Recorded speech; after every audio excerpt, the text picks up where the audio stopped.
Welcome to Confessions of an Entrepreneur, powered by RG.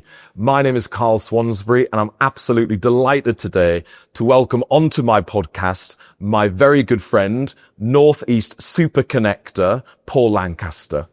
For those of you who've had not the pleasure of Paul's company, Paul is a Northeast born and bred entrepreneur. He started his early career working for Sage PLC in a technical role before moving into sales and marketing with British Airways. Since then, Paul has set up, scaled up. Paul has helped many other entrepreneurs do the same with their businesses. He now owns an events company alongside Neil Stevenson, and Paul, Neil and their company single-handedly this year organised, hosted and delivered UK Startup and Scale Up Week here in the Northeast. I'm really looking forward to spending some time with Paul today on my podcast to find out more about what inspires him to inspire others, why Paul spends all of his working and living hours helping other entrepreneurs as they set up and scale up their businesses, and of course, the things that Paul believes successful entrepreneurs have in common. I'm delighted that you've been able to join us today on this podcast, and I really hope you can take at least one thing away. Paul, welcome to this Confessions of an Entrepreneur podcast. I've known you for a long time, so I'm delighted today that I'm going to get the chance, for the benefit of our viewers, to perhaps find out a little bit more about not only what's behind you, but in fact, what your direction of travel is. So I'm delighted to have you on the podcast today. Thank you very much. It's a real honour. I'm a big fan. I am a big fan. Are you? Yes, I am. I've listened to about 20 episodes of your podcast so far, and I genuinely think it's one of the best. Wow. Thank you. So, Paul, obviously I know a lot about your career. I know a lot about the significant contribution you've made to Northeast business and, of course, further afield. But for anyone who's tuning into this podcast now who hasn't met you and doesn't know you, what's the one sentence you would use to describe what you do? It's a bit tongue-in-cheek, but I call myself a super connector. What does that mean to you? Yeah, and some people are like, what the hell is a super connector? But when they know who I am and what I do, I think it makes total sense. So going back many years, I read a book called The Tipping Point by Malcolm Gladwell. It's a great book. Great book. And at the time, I remember reading it, and it's basically how there's loads of great ideas and great businesses out there, but why are some successful and others aren't? And in that book, he says that you need 3 types of people involved in an idea or a business. You need a maven, someone who just loves finding out about things. You need a connector, someone who doesn't just tell 1 or 2 people. They'll think, who do I know that would benefit from knowing about this idea or this business? And they'll actively go out the way to tell people about that. And then you have sales people, stroke marketing people. And at the time, I was thinking, well, I'm definitely a maven. I love finding out about things. I love innovation and ideas. I think I'm a good connector. I do naturally do that. And I was also pretty good at marketing at the time. Less of a salesperson, but I've moved into more sales and commercial roles since then. And I just set out, I thought, right, I'm going to be the best possible maven, connector, sales, stroke marketing person possible. And I started calling myself a super connector. And that's what I do. Basically, I find out about things. I'm very curious. I love learning about new ideas and businesses. I actively go out of my way to tell people about them. I've built up a really good network online and offline, and I leverage my network to help people achieve their ambitions. So that's longer than a sentence, but that's who I am. That's a really good context for anyone just tuning into this podcast who hasn't had the chance to meet you yet. Obviously, you mentioned there that in The Tipping Point, it does talk about the fact that in any successful business, you do need 3 types of people. And often, actually, those 3 types of people will be different people, because perhaps people who are incredibly gifted when it comes to connecting people aren't as perhaps proficient when it comes to being able to develop good ideas or develop good products, which, of course, in turn will be necessary to create a business of success. Yeah. Why is it you've decided to focus on being all of those 3 things in one? I think I just at the time, I felt like I was in quite a unique space. The roles that I was doing, I've done kind of all kinds of things. I worked for public sector, private sector, third sector. I worked for local enterprise agencies, youth enterprise schemes. I worked for the government a couple of times. I worked for big corporates like Sage and British Airways.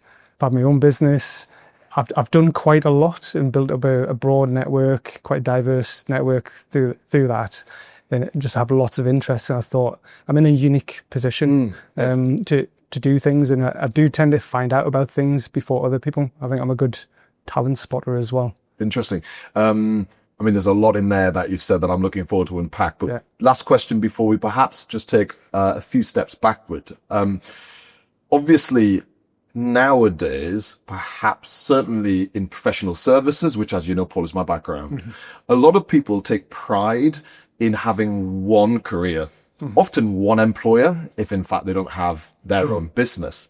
And almost there is, I think, a perception that having multiple different roles with multiple different businesses across your career demonstrates lack of commitment or ability to stick things out. But of course, you've just highlighted, Paul, eloquently that your entire career is built on having spent a lot of time with a lot of different businesses, public sector, private sector, large and micro. And of course, it sounds like that's intentional. So what would your response be to someone who would say, well, Paul, why don't you just hold down one job? Why do you keep moving from A to B? What would you say to that person? I have had jobs where I've been there for a long time. So, I worked for Project Northeast, P&E for 7 years, worked for Sage twice for 3 years, 2 years and 3 years. I think that's quite typical. A lot of people do move on from one job to another after so many years, and the types of roles that I've done have been quite similar. They've been sort of marketing or advisory type roles where I've been given help and advice and signposting and matchmaking. It's just in a different guise, in a different organisation. So when I've moved into a new role, people have seen that. They've seen value in bringing me in because I have a unique perspective, or I have a ready-made audience that I can bring to them. Definitely the second time when I worked for Sage. First time I worked for them was just sort of bottom of the ladder, tech support, fresh out of university. I left, and then 13 years later, I went back as a inbound marketing and social media specialist. But they needed someone that really understood the startup and micro business world, and that was where I'd come from. And I had an audience, I had a network, I had influence, so it was advantageous for them to bring me in someone who could help them grow their audience and their market share, but had a bit of a head start because I was already known and trusted in the world that they were trying to reach. So, and then, we can talk about it as well. I spent a bit of time working in recruitment not that long ago. Again, didn't know anything about recruitment, but they were struggling to get in with certain clients. But because I was known and I was trusted with those clients, it was easier for me to get in and win that business. They could teach me how to do recruitment. Yes.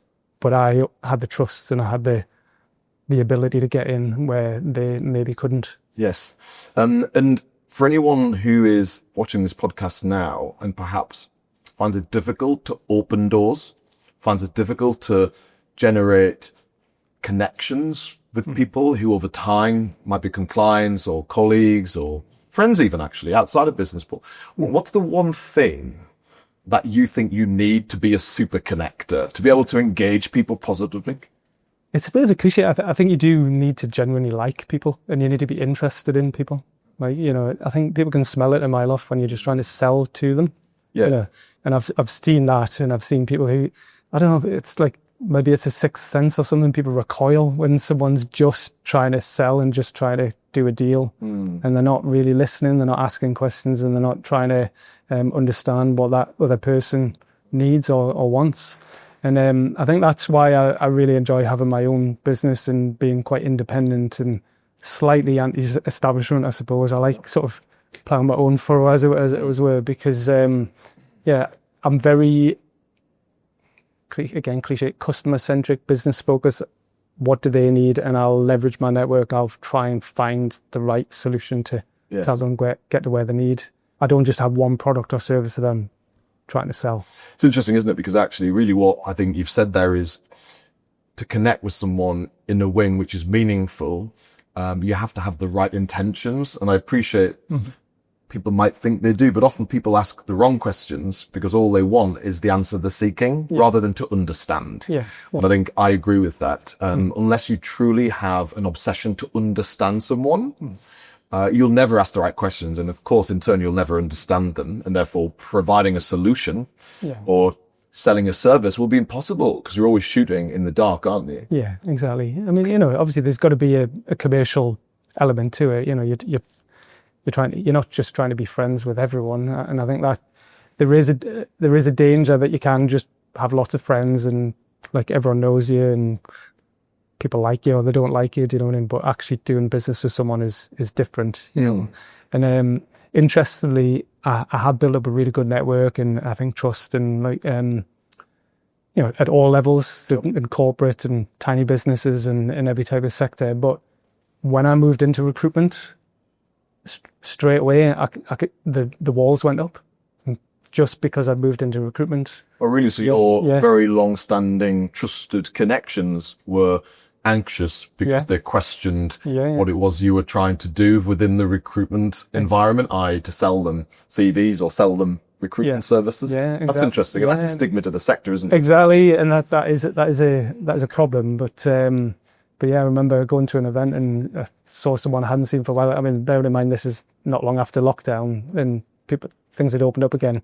I was like, oh, what have you been up to? And he said, avoiding people like you. And I was like, oh, what do you mean? He goes, oh, not you. You're all right. But every other recruiter. I think that's a compliment. I know. So I was like, oh, right. Okay, that is it. And I did find that difficult at first because it was like, I'd never had sounds a bit arrogant, I'd never really had a problem getting a meeting or a call or getting in front of someone until I went to work in recruitment. Yep. And then it was harder. Mm-hmm. It wasn't impossible, but it was harder. And then the moment I left recruitment and went back to doing what I was doing before, my own business, the walls went down and everyone wanted to talk to me again. So it is interesting. So just on that then, because as you say, you talked about your time in recruitment being difficult in that everyone was skeptical of your intentions and perhaps your connections weren't willing to do business with you like they had done before, Paul. Yeah. So that's got to be sectorally linked. Right.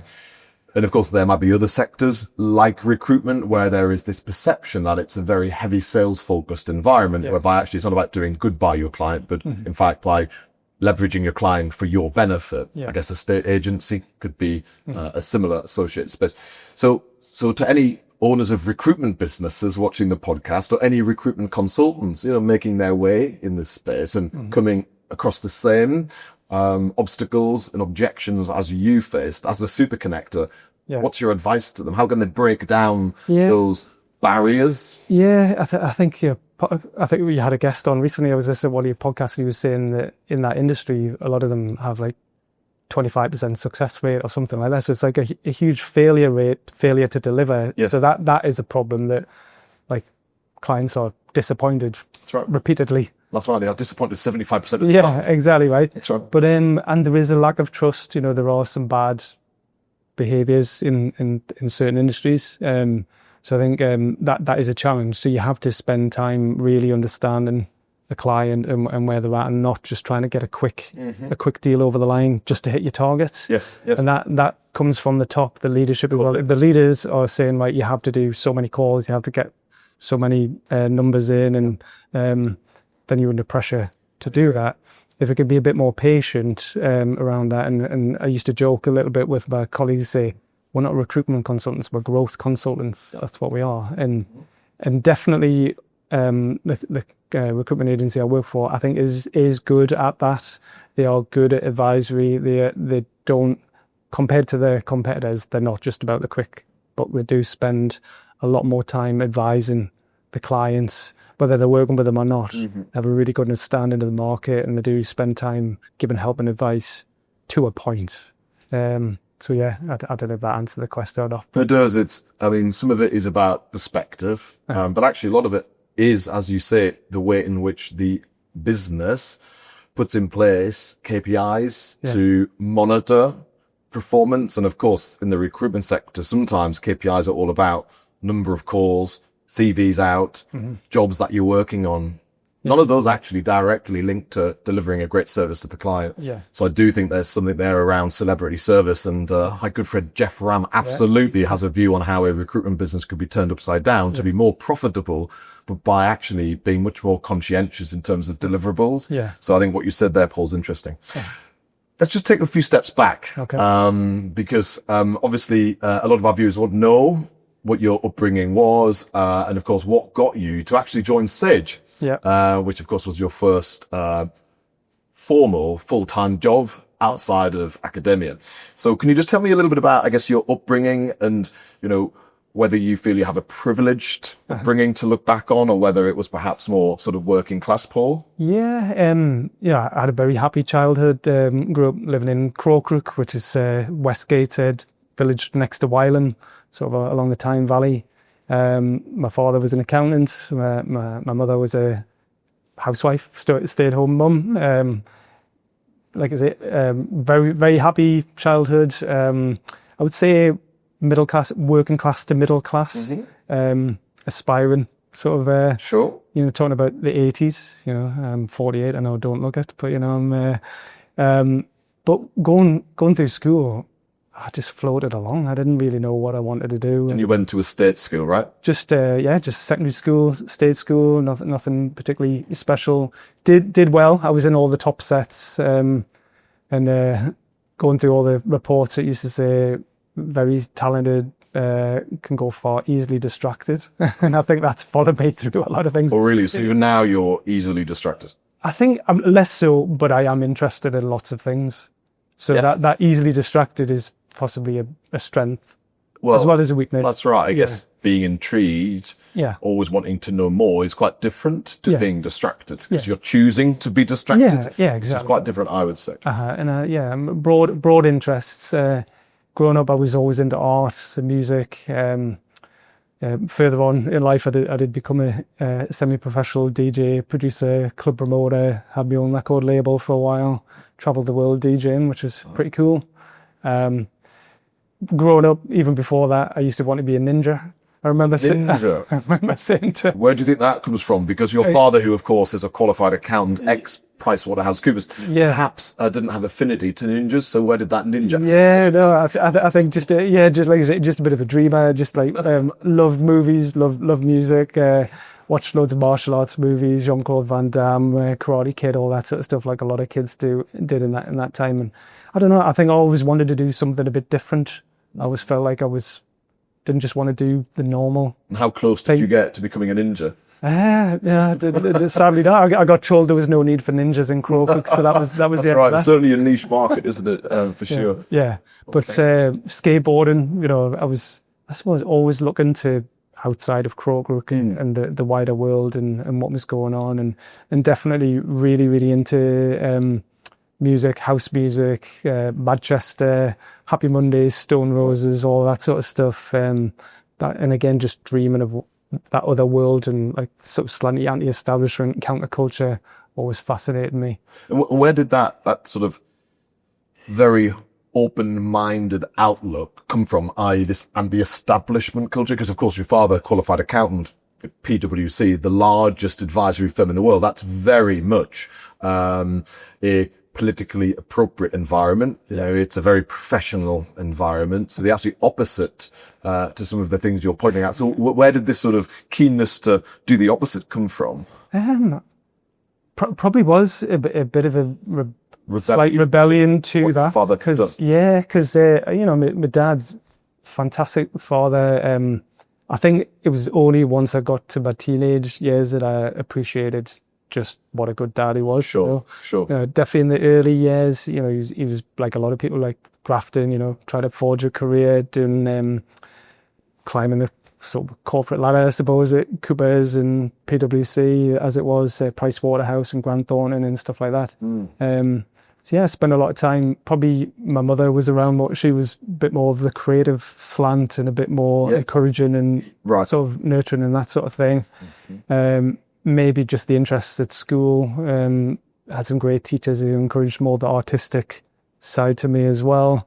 The people I was hanging out with as well. Just spent a lot of time thinking and drawing and listening to music. And how was your dad viewing your more artistic, more creative pursuits? Bearing in mind, I can say, as a qualified chartered accountant with PwC, perhaps some of those things don't come natural to me. So how was your father viewing some of the things you were trying to pursue? No, he's a big fan. I think at the time maybe he didn't quite understand what was going on. Yes. Especially the ninja era. Yeah, no, he probably was shaking his head thinking I don't understand. But no, I was always a kid at school that had the music before anyone else, had like an encyclopedic knowledge of the music and the artists and the labels. I mean, you're talking Massive Tech. You're talking about MTV era. You know, it was just a really exciting time to grow up in the 80s and 90s. You know, I was a bedroom DJ who then became a semi-professional DJ, and he does like my music, and he does talk with quite a lot of pride, I think, for the things that I've done. You will do. And obviously now you are someone who really enjoys the company of others. You know, you describe yourself as a super connector.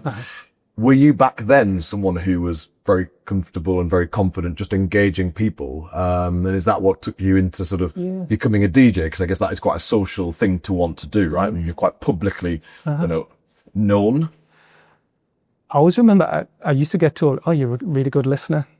From a very young age, I was told you're a really good listener. Interesting. So I think I am a good listener, and I do take things in. I do understand, and I do.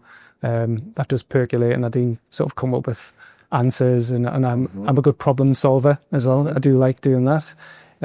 Growing up, I don't know. I was sociable. I had plenty of friends, but I used to sort of toe the line between.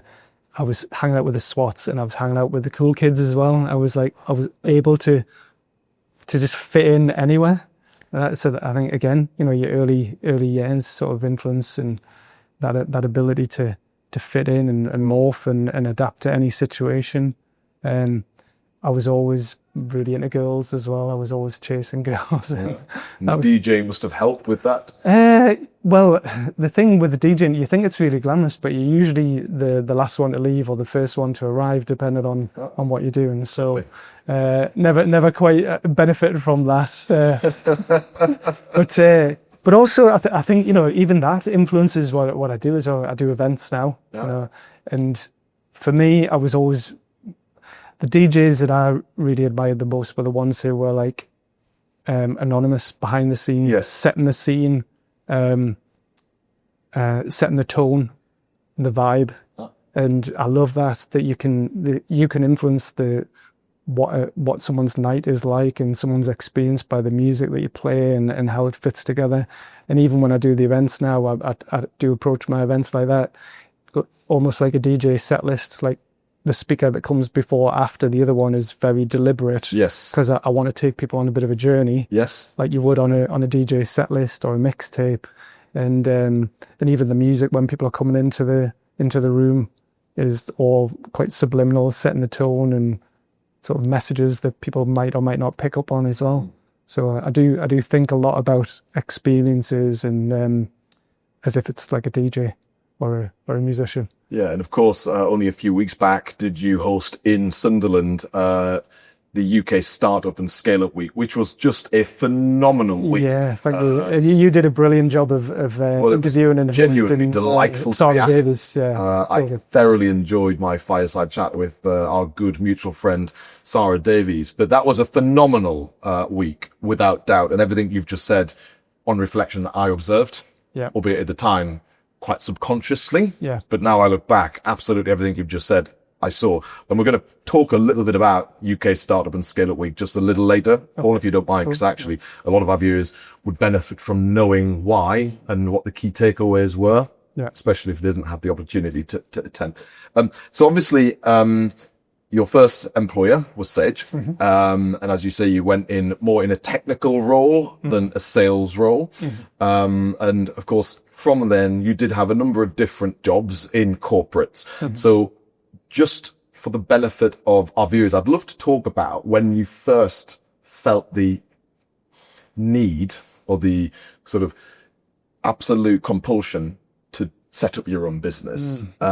So could you just tell me a little bit about when you first started to really feel the itch when it came to setting up something yourself versus being an employee in a big old corporate like Sage? Yeah. So, well, even that first job with Sage, that was just because my dad said, have you heard of a company called Sage? They're looking for some people. You should go along to a recruitment day that they're running. So I went to University of Leeds to study geography, just because it was my favourite subject. I didn't know what I wanted to do, and I had a great time. And that's when I started DJing, sort of semi-professionally. Right, during your days. I was a bedroom DJ, but then I started doing club nights and hosting events and stuff like that. fashion shows, things like that.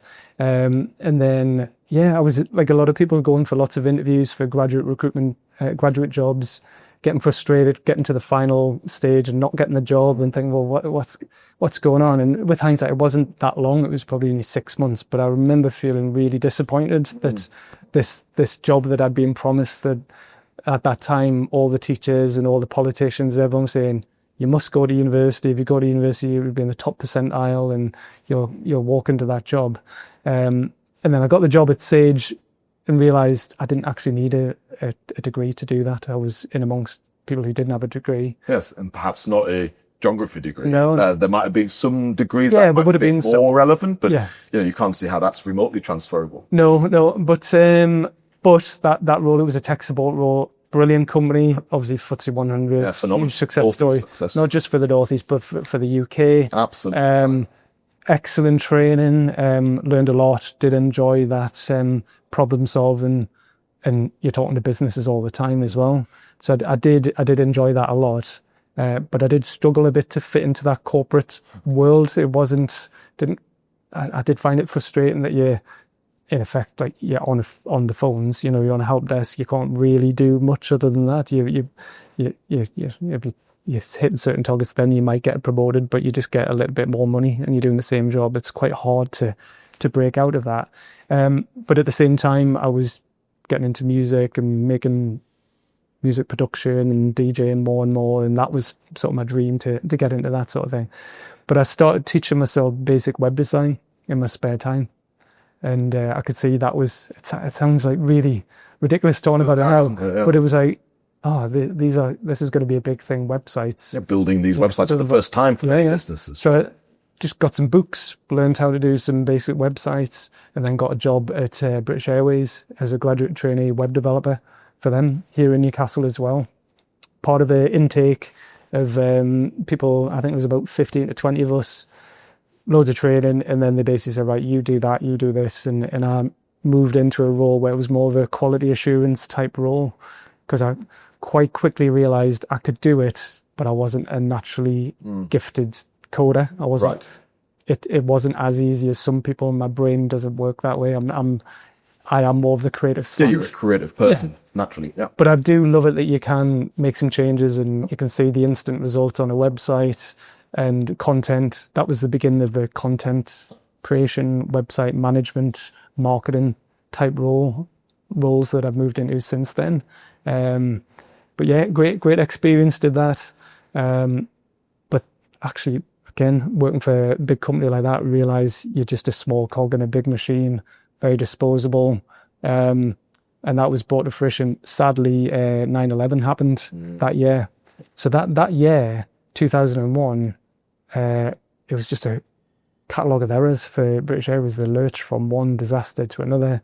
I think they decided that there was no future in low-cost airlines. They used to have an airline called Go. Yeah, indeed. I recall. They sold that, thought we're just going to focus on premium business travel. They painted all the tail fins different flags, and that was a PR disaster. So they had to repaint them again because everyone hated that they got rid of the Union Jacks. They relaunched Concorde. Concorde unfortunately crashed. That was a terrible thing that happened. 9/11 happened. It was just lurching from one thing to another. And then I just remember them saying, cash is king, emergency meetings pretty much every week. And then first people would go, it's staff. First thing to do is, you've got to save money. We've got to get rid of some staff. And I was made redundant. I think there was about 200 people were made redundant pretty much overnight, including some very talented, very experienced people who'd chosen to remain as contractors. Right. Because they had a weird setup where when you joined for your first 12 months, you were classed as a contractor. Then after 12... Interesting. Yeah, after 12 months, you had the option of becoming an employee or remaining as a contractor, and you would earn a little bit more money as a contractor. Yes. But you were the first one to... That's right, you've got a surety of employment. Yeah. But again, naively, I was just like, oh, well, it's all right. I'm going to be an international superstar DJ. I'd already had some records signed. I was DJing internationally, and I just thought, this is what I'm going to do. So for the next year, I told my parents, I said, I'm not going to look for another job. I'm just going to focus on making music, DJing, seeing how far I can get. and had an amazing year that year. Before we talk about that year, and conscious, there's a lot I'd like to know that you're probably not going to tell me on this podcast because it can't be X-rated. Because young people could be watching. But I just want to talk a little bit about your experience of being made redundant. Yeah. Because from my perspective, people often view employment as security. When I talk to entrepreneurs who are clearly made to own their own business, the thing that stops them from leaving employment is the perception that being employed gives you certainty. Yeah. But of course, as you learned, actually being an employee gives you the opposite. If it's your business and you're running it, fundamentally, you're backing yourself to make the right considered decisions. Yeah. Whereas if it's British Airways and you are a mid-manager or below, with respect, you are just disposable. So actually the concept that employment gives you certainty, I think actually is the absolute polar opposite in truth. I think the only certainty you've got in life is if you control your destiny. And of course, you can only do that if you own your own business, right? Yeah, exactly. No, I totally. And I think that was really brought home from that experience. You know, it's not nice, obviously, being made redundant. Very devastating, especially for someone who, to that point, you know, you'd had two big roles in two large corporates. Yeah. So I suspect, you know, you hadn't really experienced hardship in business until then. So for the rug to be pulled must have been pretty catastrophic at that time. Yeah, you know, I was still pretty young and I was still living at home, and I had the security of really great parents who were supportive and said, look, okay, if this is what you want to do, we'll support you.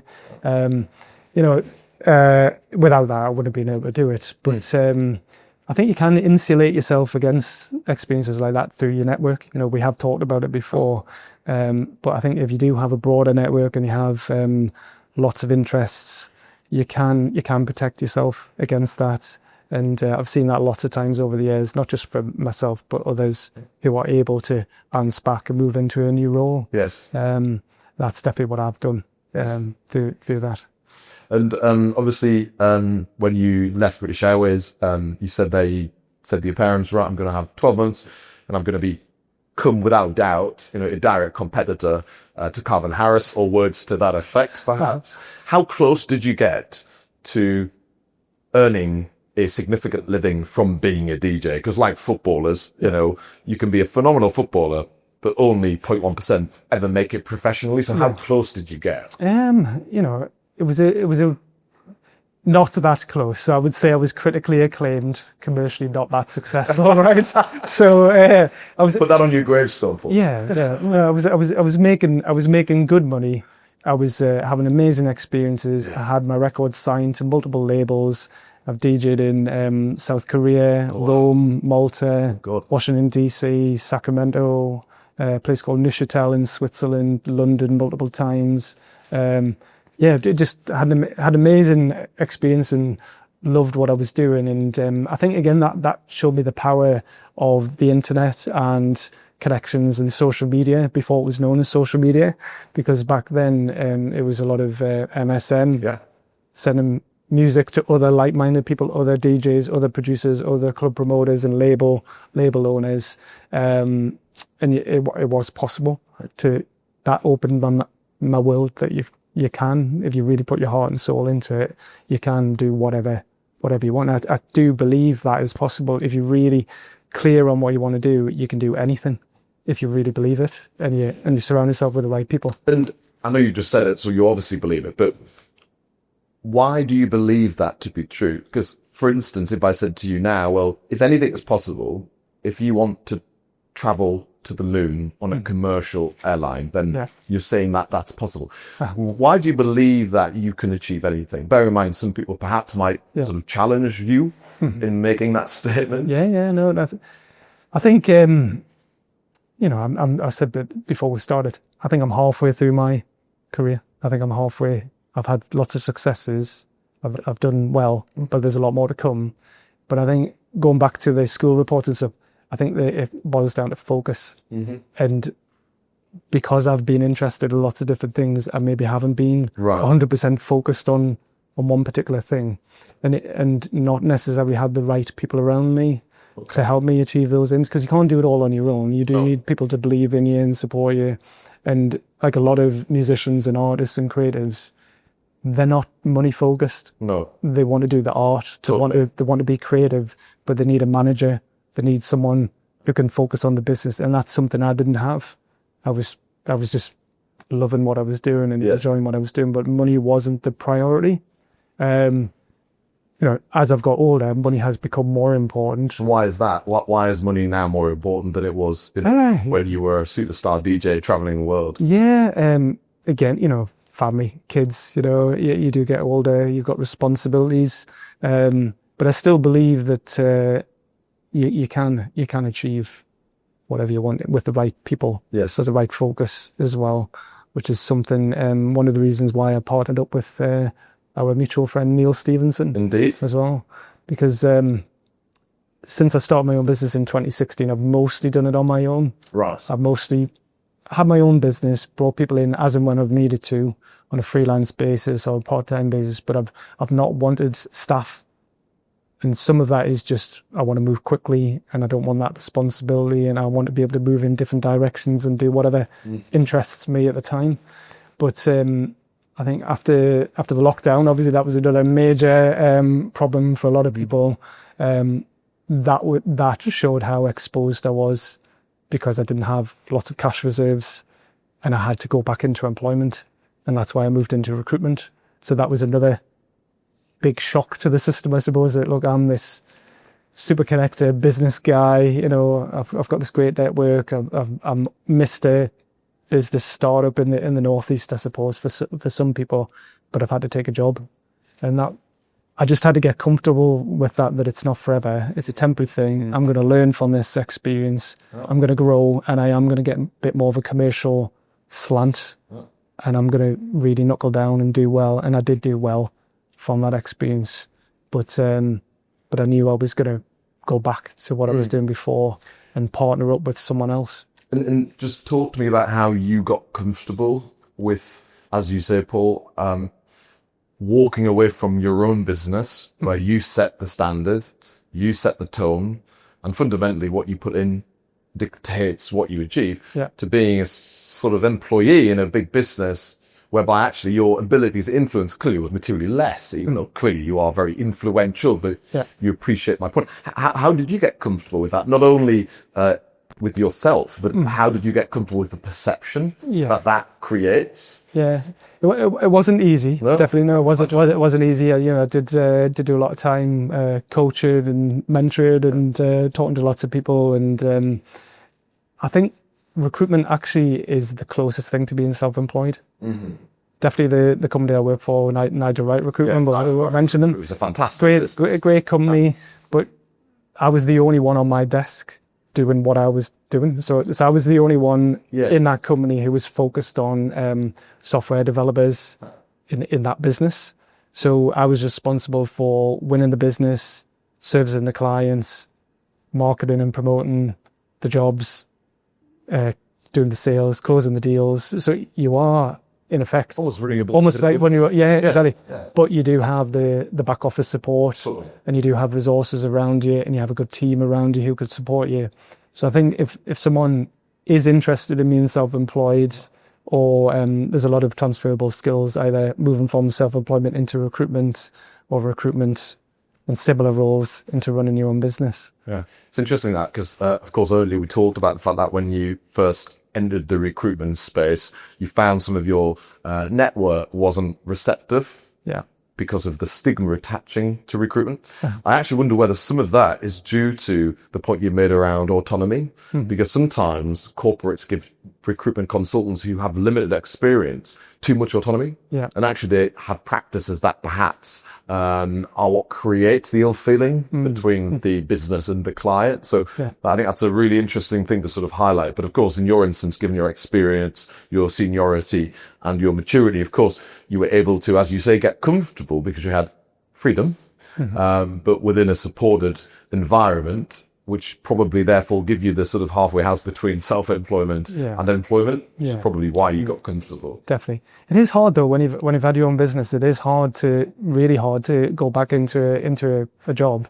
And, I remember thinking, I need something, I need a bit more stability. Because the other thing I haven't mentioned, but you might mention, I was going through a divorce as well. So that was difficult. And I've got responsibilities to the kids, and I need to I need to bring in some money. That's right. I need a bit of stability. Take a bit. We put on the table regardless. Yeah.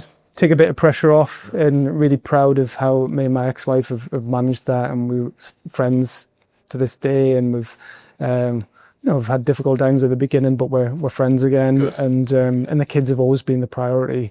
So I think that was a case of me putting my ambitions and my goals and my ego to one side and think, right, okay, this is the right thing to do. I can still learn and I can still benefit from this experience.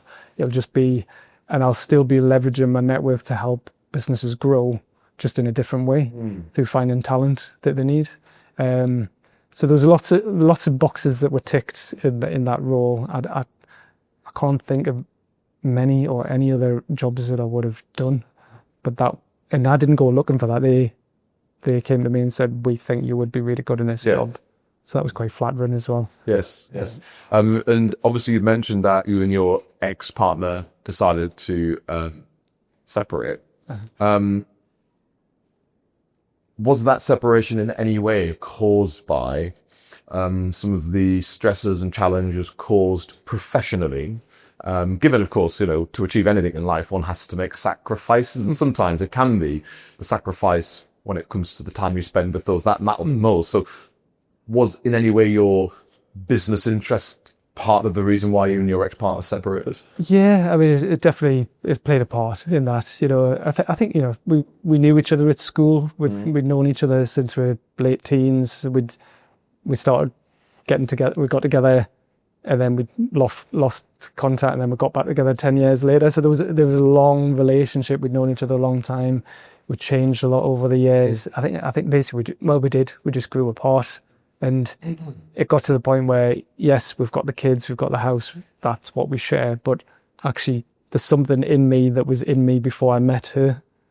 And you can't change who you are. Do you know what I mean? If you really want to do something and you're excited by things and you can see that your path is going a certain way and they're not really into what you're doing.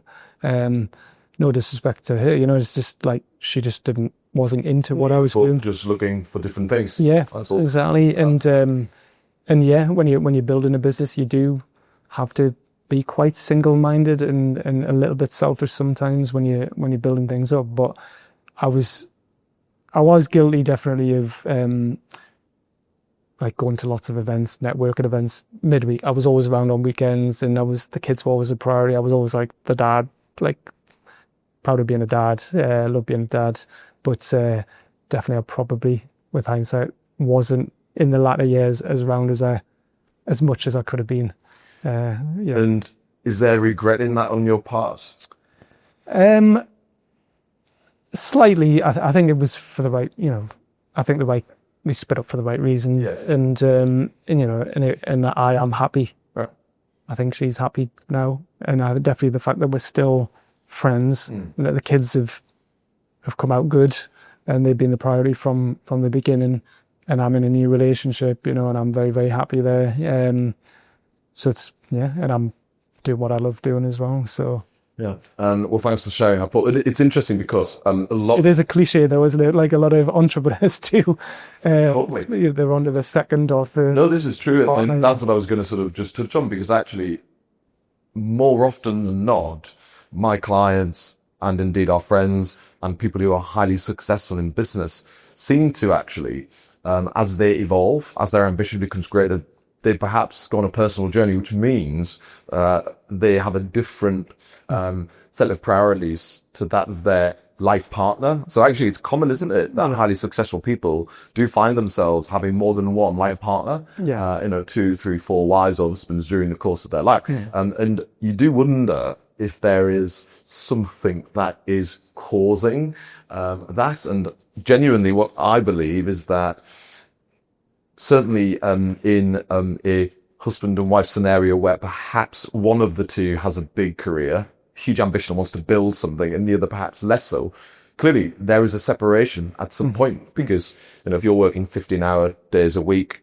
in pursuit of something significant and your partner is not, and is at home and frustrated that you're not coming home for bath time, you can see how that just creates friction. And it's not because either is at fault. It's because you both want something different. Yeah. And acknowledging that, I think, is so brave, because it's not easy to do. No, I think it's, you got to take the other person along. They've got to be along for the ride. They've got to want it. Exactly. That's the thing. Not everyone does want to.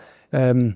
My partner I'm with now, she is into what I'm doing. Like she does really support what I'm doing, and it's not that one is better than the other. It's just like what I need at the stage of life I'm at now. Yeah, exactly. And she's very entrepreneurial and innovative and creative and very successful in her own right as well. So I think we inspire each other and support each other in that way. But yeah, it is very common for that to happen. Yeah. So obviously, you just mentioned the fact that you acknowledged that perhaps to create something more significant, you didn't want to do it alone, and perhaps needed to do it with people who had more experience, perhaps, or a different skill set. Yeah. What made you realize that? When did you realize that actually sort of being an entrepreneur in your own business alone will not allow you to achieve your potential? What created that sort of willingness to acknowledge that? I am a good student of entrepreneurship and business, and like I listen to lots of podcasts, including yours and others, and read lots of books and have lots of conversations with successful people. And it's usually a partnership, or there's usually more than one person involved. But given that, because I know you've known that for a long time, why did it take you so long to acknowledge that and actually do something about it yourself in your own business? Yeah, it took me a while to find the right person. Okay, so you were looking for I was looking for someone, and when I started doing the events, like the startup week, scale up week events, I've had people to help me deliver the event, but they weren't the right person to do the other broader things that I wanted to do. So I could bring them in to deliver elements, but to be along for the ride and be in the thick of it all the time, I hadn't found the right person. I've had other people come and say, "Oh yeah, we want to work with you," but they don't really want to get their hands dirty. They want maybe the glory, or they want to be associated. Yeah. And probably about 5 years ago, there was a point where I had an idea for it to make more of a digital element to the events, and I did get close to getting some investment from that, and I had a small team like lined up to do that. We did get offered a bit of money, but as soon as we got offered the money, the others were like, "No, we don't actually really want to do this." So I was like, right, okay, well, you're not the right people, so that didn't happen.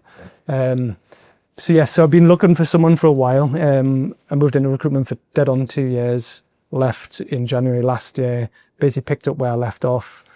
So even that in itself is can I get back to where I was and can I just pick up and will it work? And thankfully it has. Like the network was still there, the trust and the belief from people was there, and we've had the events that we've been doing have been really successful. The platform events that we've been doing every month. But after a year of that, I was like, I'm in danger of just doing the same, of being in the same situation, and I want to take it up a notch. So who was that person? And Neil, I've known Neil for about 9 years. He's referred work to me, I've referred work to him. We've built up a friendship over the years. I trust him, really admire him. He's a very successful guy. We work well together. And I do appreciate the advice he's given me over the years. He's got loads of experience and credibility in scaling businesses as well. And I think we've been dancing around for a while about what we're going to do together. And at the end of last year, he said, look, let's do things properly. Like, let's set up a business together. So we set up a business 50-50, and it's going really well so far. We're working well together. And it's a bit of a Venn diagram. We do complement each other. And I'm really enjoying the experience of being with Neil. Well, I mean, obviously I know you and Neil very well, so I can see exactly where your skills absolutely join. And as you say, the skill in what you've done by identifying Neil is you acknowledge that whilst you have some phenomenal strengths, no one knows everything. No one can be exceptional in every area. So actually the skill is identifying where perhaps you have less experience or have deficiencies and bring those skills into the business. That's what great businesses are, a collection of people who all have different strengths and skills. So I'm delighted to hear that you've been able to collaborate so successfully with Neil. So in terms of your business now, because I want to now spend a little time talking about the next chapter of Paul's book, so to speak, given, as you say, off camera, you've only just gotten started. What is your business now focused on, and how do you generate income? Yeah, so since when I started my own business in 2016, it was a mixture. So it was a bit of business development and marketing consultancy and events. Yes. So, but events really is where I think I'm on a strong point. I'm very good at bringing people together and leveraging my network and creating opportunities for people to speak at events, to attend events and get the information and advice that they need through that. So the business that me and Neil have set up is an events-based business. So the platform events, we do them every month. We do them in Newcastle, Sunderland, Middlesbrough, and now Edinburgh. We've had about 1,300 different people have been to those events so far. They're mostly business owners and leaders. We're saying they're events for ambitious business owners and leaders. There are some accountants and lawyers and funders and investors come along to those events as well. But it's mostly in-person events with an online element to it as well. For entrepreneurs, predominantly. Mostly entrepreneurs, and then over the years, I've just realised, that's great, but people still need more hands-on, one-to-one advice and support. So I do a bit of coaching, bit of mentoring as well. Neil obviously does that as well, a bit of advisory. But the new thing that we're just about to launch in September is called Platform Premium. So they are monthly mastermind group sessions. So we're going to get groups of 10 in Newcastle, in person every month, and online 20 people. But these are people, ambitious business owners and leaders who really want to take things to the next level, and they want to work with me and Neil and other people in our network that we can bring in to help people get to that next level. And most of those people do need help with sales, marketing, business development, funding, investment, leadership, recruitment, all the obvious things that every business has to go through. You have to have to build a successful, sustainable, profitable business, right? Yeah, exactly. So I'm excited about that because I think there is a definite need for that. There's lots of great free business advice and support out there. There's some good coaches out there, good mentors out there. There's a lot of online information, but I think there is a real value in having people in a room together, that peer mentoring, that mastermind group. Do you read a lot of books? I do. Yeah.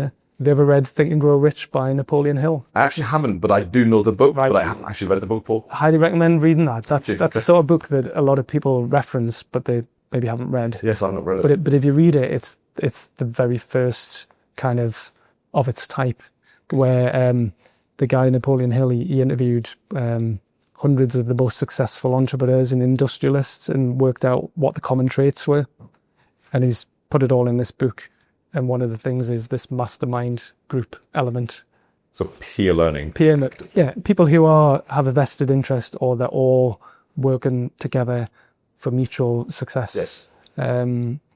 But also the other thing it goes back to is clear focus and unrelenting focus and minimizing distractions as well. And that's something that I benefit from when I'm talking to Neil. He keeps me focused. I can keep him focused, and others. And I've done a lot of one-to-one coaching with business owners and leaders, where I've got my own coaching program called the 5-Star Focus Program, which is 5 days, an hour a day, plus me working alongside them for those 5 days. And that is all about getting them really clear on what they want to achieve, and anything else, stop it. Like, this is what you want to do, get them back on track. So that's a big thing I think most people struggle with, is focus and weaponized distractions. Just to spend a little time on that, because it's a really significant area, actually, because on one hand, as you say, one has to be focused to achieve anything. But actually, as you said, through your career, it is the multiple different experiences you have had, and the many different businesses you've worked with and within, across a range of sectors, public and private, which has gave you the ability now to add the value that you do to the many businesses that you work with. Arguably, if you were too focused too early, perhaps you wouldn't have the experience you've got. So just talk to me about that, because actually, I think the reason you are so successful, Paul, is because perhaps you've been broader in focus than most would be. Yeah, no, definitely that is a strength, a bit of a USP. Yes, so it's quite an interesting sort of paradox, I think that is, because, arguably people can be too focused at the cost of having broad knowledge. Yeah, like if I'd only ever worked in one type of industry, that's not as useful. Yeah, you wouldn't know what you're about. No, exactly. And Neil, obviously, he's got a lot of experience of scaling tech, digital sales, marketing businesses. He's operated at a different level to me. He's got real hands-on experience of scaling businesses and raising funding and investment and leadership and building boards and being a chair and non-executive director. And I haven't got that experience. Yes. But I've got a lot of other experiences he doesn't have, and we do complement each other, like I say, and I think I'm very good at innovation, creating brands, creating something out of nothing, going from like zero to, I mean, even at Sage, where the second time I worked there, they introduced their cloud-based product and it wasn't doing very well, and me and the team, small team, we grew it to 100,000 subscribers, monthly subscribers, from about 20,000 or 15,000 in a couple of years. So, but yeah, so I know what it takes to scale things at more of a embryonic early stage, and then Neil at maybe more of a later stage. Yes. And obviously, we talked about UK Startup and Scale Up Week 4, which took place this year in Sunderland.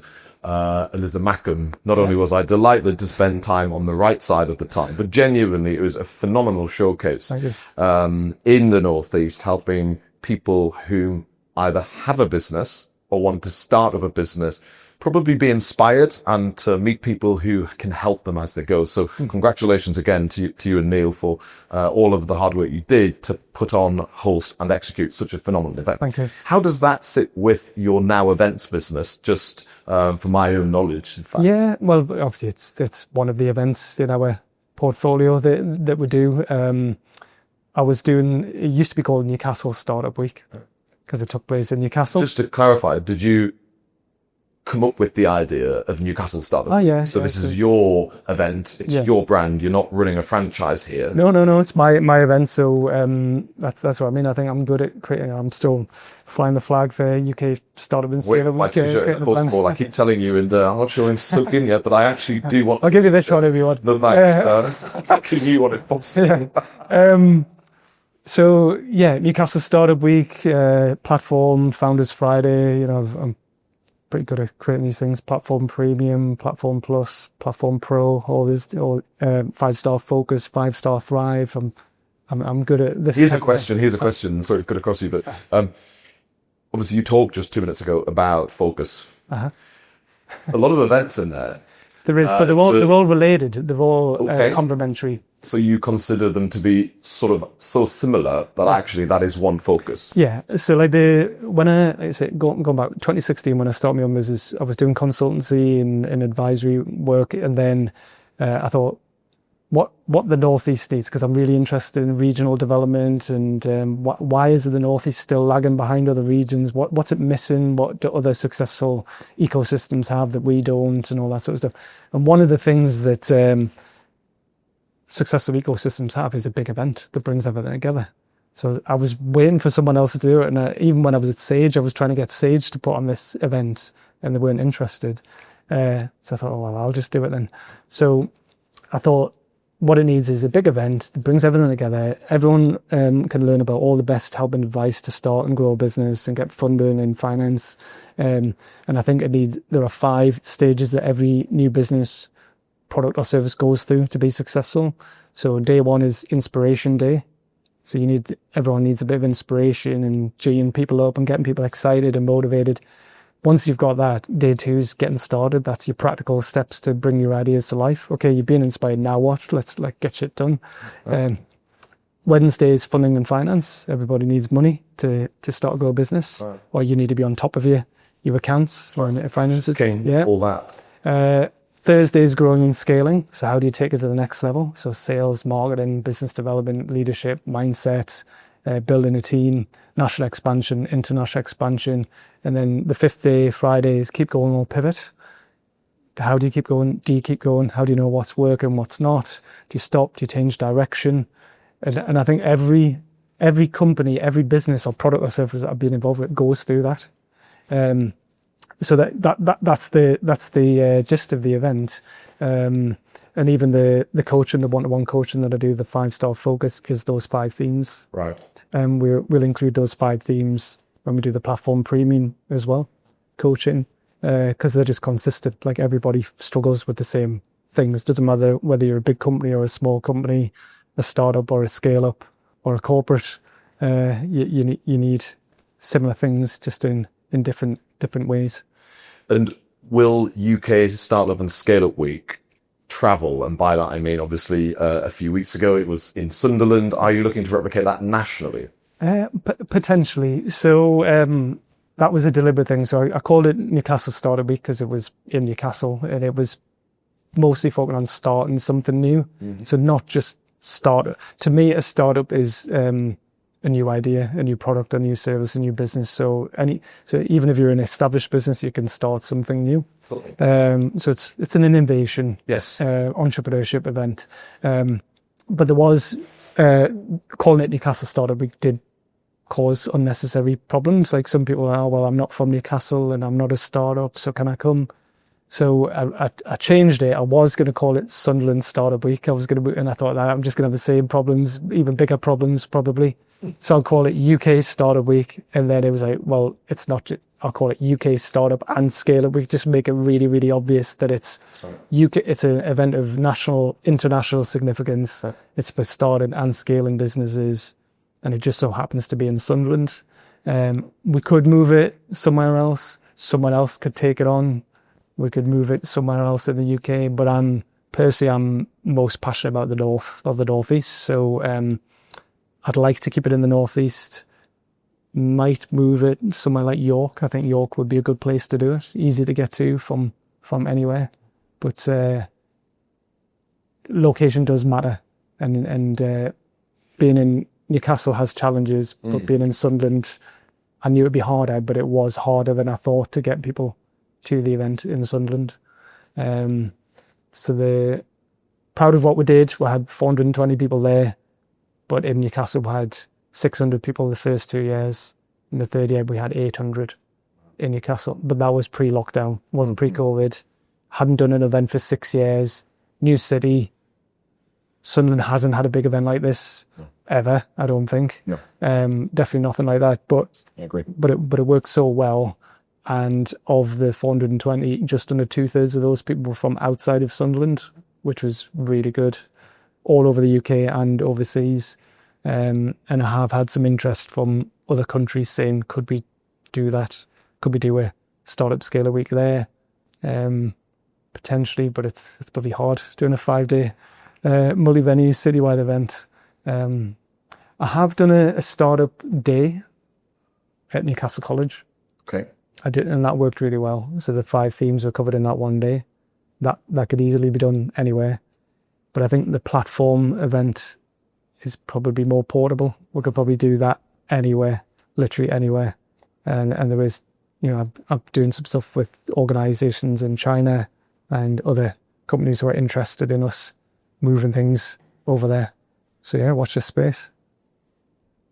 Obviously, to most of my viewers, they will be quite overwhelmed by everything you've just said, because clearly there's only 24 hours in a day and you have so many different things going on simultaneously all of the time. Yeah. And, I can say firsthand how significant an event UK Startup and Scale Up Week was. And of course, as someone who likewise does a lot of public speaking, I put on a number of events nationally. These things take much more time, much more consideration than the attendees would believe. And only when you've hosted an event like that do you understand what's gone into it. Yeah. So obviously I can see how much work you are doing to inspire, educate, and to create a platform for entrepreneurs to thrive. Why? Why do you want to contribute to other people's success? It's a good question. What's in it for Paul? I do really genuinely enjoy what I do. I get a lot of satisfaction from putting on these events, and even the platform events. I obviously host them, I curate them, I sort out the speakers. But I'm a fan. I'm like sat there, I'm loving. I love entrepreneurship. I love innovation. I love helping people get to the next level, whatever level that is. And obviously, it's a business as well. We are making money from it. So we do have some good corporate sponsors and partners, and the platform events are free to attend. We do have some really good sponsors behind that. The Startup Scale Up Week event was sponsors and tickets. So and the mastermind groups, people have to pay to be part of that as well. I don't know, why do I do it? I don't know. There'll be easier ways to make money, and there are, like recruitment. You can make a lot of money for arguably doing less work. I would say recruiters do work really, really hard, but you can fluke it. You can do hardly anything, and then if something falls on your lap and you place someone with minimal effort, and I think that's part of why some clients don't like recruiters, because it looks too easy. But what they don't see is all the groundwork that's gone before that, and the networks that have been built. Isn't that like anything? Yeah. If you are really good at what you do, it looks easy to the observer. But of course, when the observer tries themselves, they realize how just difficult it is to replicate. Yeah. And I think that's true in any line of business, actually any part of life, isn't it? And if you are a phenomenal public speaker, people will think it's easy for you to address 500 people in a room, but no, it's not. It still requires a huge level of preparation, anticipation, and everyone who stands up in front of anyone is nervous. But some people have more experience. Point being, nothing's easy till you know how, and even then it's hard, but you manage some of the anxiety and nervousness you have. So let me ask you this question, Paul, with one eye on time, because I think we could chat for a while. So obviously before the podcast, you and I were having a chat, and you said that you feel you are halfway through your journey as an entrepreneur yourself. And you sort of said that there's a lot to come. So when we get together in 5 years' time and we have this conversation on this podcast, what will you have achieved in the 5 years between now and that time? I mean, the platform premium will be really thriving. It won't just be me and Neil doing that. I think there'll be multiple groups, not just in the Northeast, but elsewhere, online as well. The events, I think that definitely we could scale that. We could do them across the UK and maybe, probably internationally as well. I am going to write another book. Oh, yeah. Yes. So I am a co-author of a book, the Small Business Marketing for Dummies book, which came out a long time ago. And I've been threatening to write another one ever since. But this is my own book that's half written at the minute, so I just need to get that done. And not that I'm seeking a spoiler alert, but what will the book look to address in terms of topic or subject matter without saying things you shouldn't? I think it will be a lot of what we've been talking about. It will be related to the connections and personal brand, but I think more on the 5-star focus type element. The focus, like getting shit done and making things happen and creating things out of nothing and scaling them to a point and finding the right people to take those ideas to the next level. I've already, like I say, half written it. Classic. You just get busy doing other things, don't you? But it's all about focus. It is all. I know. I've got to practice what I preach. Indeed. But, don't we all? We all?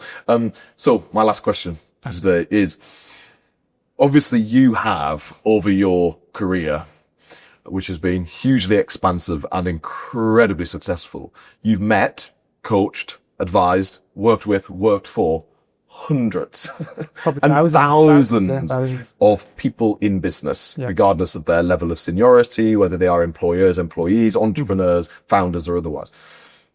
If you just for a moment focus on those that have achieved greater success, what is the one thing they have in common? And I appreciate there will be many, Paul, but if there was one thing that you would encourage any entrepreneur watching this podcast to really major on as they look to set up, scale up their business, what is that one thing? Yeah.